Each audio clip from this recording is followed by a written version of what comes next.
da haka shi sahabin annabi sallallahu alaihi wasallam Allah ya tabbatar da dukansu mutanen kirki ne, kuma Anas da kan shi yake cewa mu a zamanin manzon Allah sallallahu alaihi wasallam muke raye ba mu san wani abu mai suna ƙarya ba ma ga annabi ba, yace mu a lokacin da muke raye da annabi ba mu san wani abu mai suna wani abu ƙarya ba mu san shi ba.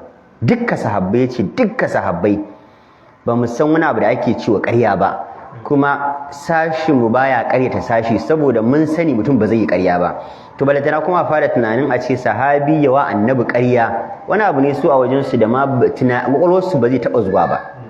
Yace har mulki sayyidina Abubakar Siddiq haka muka rayu, har mulki sayyidina Umar yace haka muka rayu.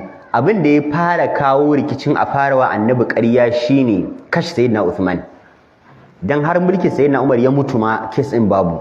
To da aka kashe sayyidina Uthman, ƴan tawayen nan sai kashe sayyidina Uthman, sai aka fara kirkiro hadisan da za su nuna wata falalan ga wasu mutane, ko kuma hadisan da za su nuna darajar wasu, da kuma aka samu kes din mutane sun fara kauracewa karanta alqur'ani mai girma, sun fara dukufa wajen karanta fiqhin Imam Abu Hanifa. To daga nan sai malamai kuma wasu wanda tunaninsu wal Allah yana da kyau wal Allah bai da kyau, sai suka fara kokarin kirkiro wasu hadisi da sunna falalan karatun hadisi da falalan karatun Qur'ani da falalan kaza, suka din sawa cikin hadisi dan su dawo da hankali mutane daga karatun fiqh su dawo karatun hadisi da Qur'ani.